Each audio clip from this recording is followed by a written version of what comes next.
আসসালামু আলাইকুম। বিশ্ব কাঁপানো খবর জানাচ্ছি আমি মেহজাবিন ইসলাম। আপনি দেখছেন বিশ্বপ্রবাহ। এপস্টিন কি রুশ গুপ্তচর ছিলেন? তদন্তে পোল্যান্ড।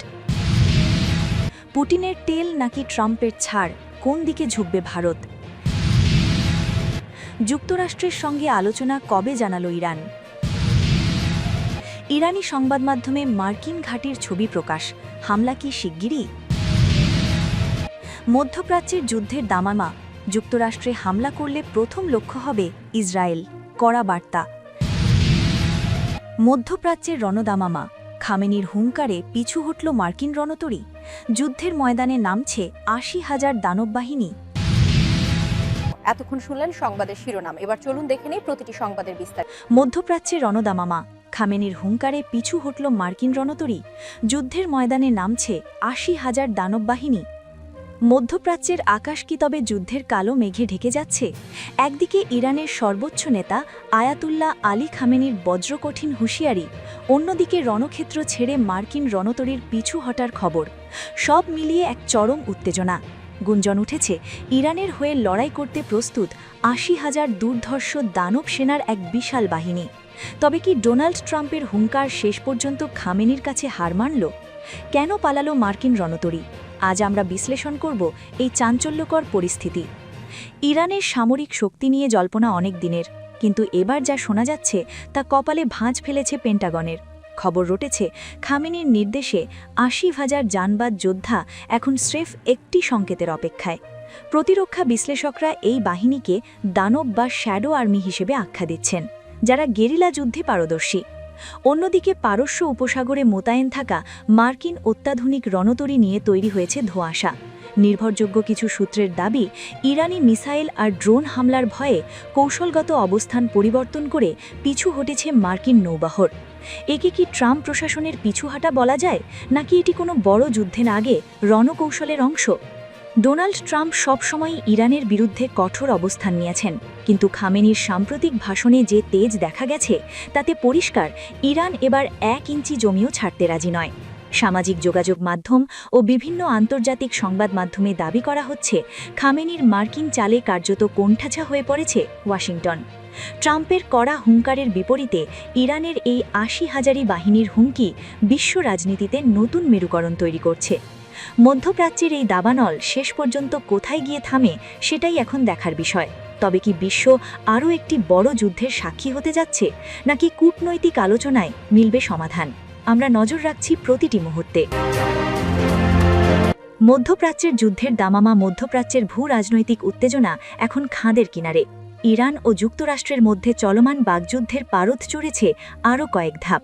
ইসলামী প্রজাতন্ত্র ইরানের প্রভাবশালী সামরিক বাহিনী ইসলামিক রেভলিউশনারি গার্ড কর্পোরেশন বা আইআরজিসি সাফ জানিয়ে দিয়েছে, যুক্তরাষ্ট্র যদি তেহরানের ওপর কোনো ধরনের সামরিক আগ্রাসন চালায়, তবে তার প্রথম ও প্রধান খেসারত দিতে হবে ইসরায়েলকে।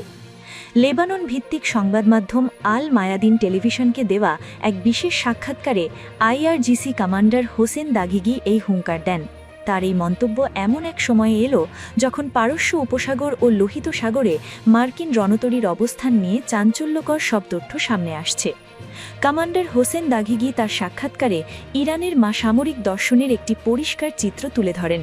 তিনি দাবি করেন, ইরান কখনো নিজে থেকে যুদ্ধ শুরু করতে চায় না, তবে আক্রান্ত হলে তারা পিছু হটার পাত্র নয়। দাগিগি সরাসরি সতর্ক করে বলেন, যুক্তরাষ্ট্র যদি ইরানে আক্রমণের ভুল করে তবে তেহরানের প্রতিষেধমূলক হামলার প্রথম লক্ষ্যবস্তু হবে ইসরায়েল। তার মতে ইরানের সামরিক কৌশল মূলত আত্মরক্ষা ভিত্তিক হলেও যুদ্ধ শুরু হলে তার ব্যাপ্তি হবে অপ্রত্যাশিত।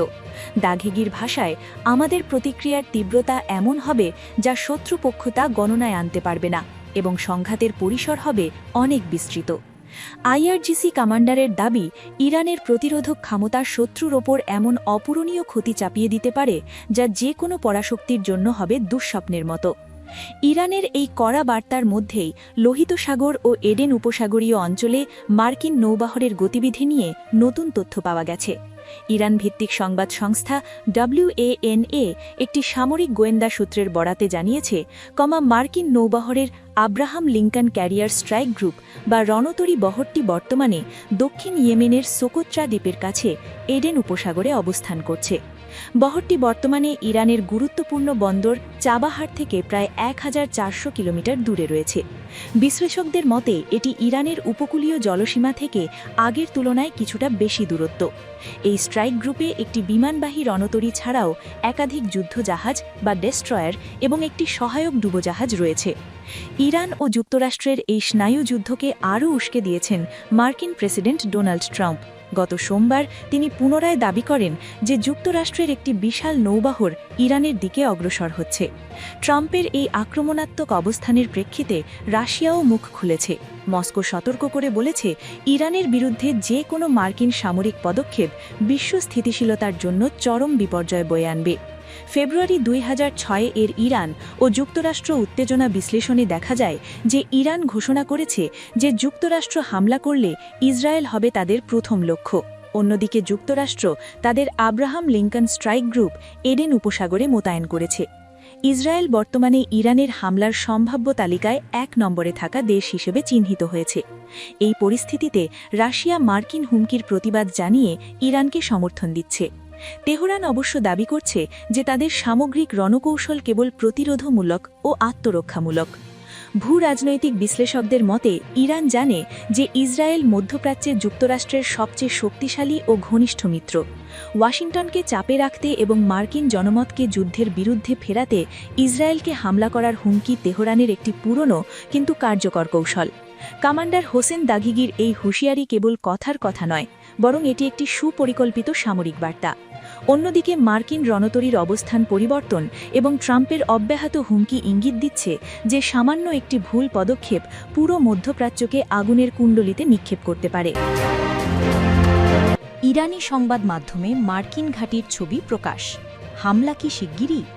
তেহরান ওয়াশিংটনের চলমান উত্তেজনা আর সম্ভাব্য সরাসরি আলোচনার গুঞ্জনের মাঝেই মধ্যপ্রাচ্যে অবস্থিত মার্কিন সামরিক ঘাঁটিগুলোর ছবি প্রকাশ করেছে ইরানের একটি প্রভাবশালী সংবাদ সংস্থা। গত কয়েকদিন ধরে ইরানের নিরাপত্তা বাহিনীর ঘনিষ্ঠ হিসেবে পরিচিত ফার্স নিউজ এজেন্সি কোনো মন্তব্য ছাড়াই এই ছবিগুলো প্রচার করছে। ফলে শুরু হয়েছে গুঞ্জন, তবে ইরান হামলার লক্ষ্যবস্তু ঠিক করে ফেলেছে। সম্প্রতি মার্কিন প্রেসিডেন্ট ডোনাল্ড ট্রাম্প ইরানের বিক্ষোভ দমনে কঠোর পদক্ষেপ এবং পরমাণু কর্মসূচি সীমাবদ্ধ করার চুক্তিতে পৌঁছতে ব্যর্থ হলে সামরিক ব্যবস্থা নেওয়ার হুমকি দিয়েছেন। এর বিপরীতে ইরানি কর্মকর্তারাও পাল্টা হুঁশিয়ারি দিয়ে রেখেছেন, জানিয়েছেন আক্রান্ত হলে ইরান ও ইসরায়েল এবং উপসাগরীয় অঞ্চলে থাকা মার্কিন ঘাঁটিগুলোতে তাৎক্ষণিক হামলা চালাবে।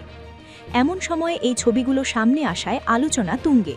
তার মাঝেই ইরানের পররাষ্ট্রমন্ত্রী আব্বাস আরাগচি এবং মার্কিন দূত স্টিভ উইটকফের মধ্যে চলতি সপ্তাহেই একটি বৈঠক হওয়ার কথা রয়েছে।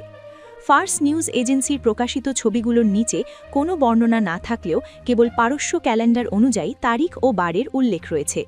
গতকালের ছবিতে আবুধাবির বাইরে অবস্থিত আল ধাপরা বিমান ঘাঁটির একটি আকাশচিত্র দেখানো হয়েছে, যা মূলত মার্কিন ও ফরাসি বাহিনী ব্যবহার করে। আজ বাহারিনের ইসা বিমান ঘাঁটির ছবি প্রকাশ করা হয়েছে, যেখানে মার্কিন যুদ্ধবিমান মোতায়েন থাকে। তবে এএফপির যাচাই অনুযায়ী প্রকাশিত ছবিগুলো নতুন কোনো গোয়েন্দা তথ্য নয়, বরং পুরনো।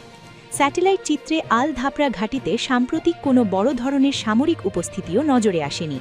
এদিকে মাঠ পর্যায়ে উত্তেজনা কমার কোনো লক্ষণ দেখা যাচ্ছে না।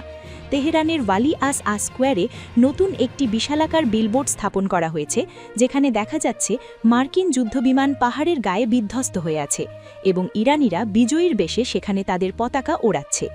কূটনৈতিক আলোচনার প্রস্তুতি চললেও মনস্তাত্ত্বিক এই লড়াই পরিস্থিতিকে আরও জটিল করে তুলছে।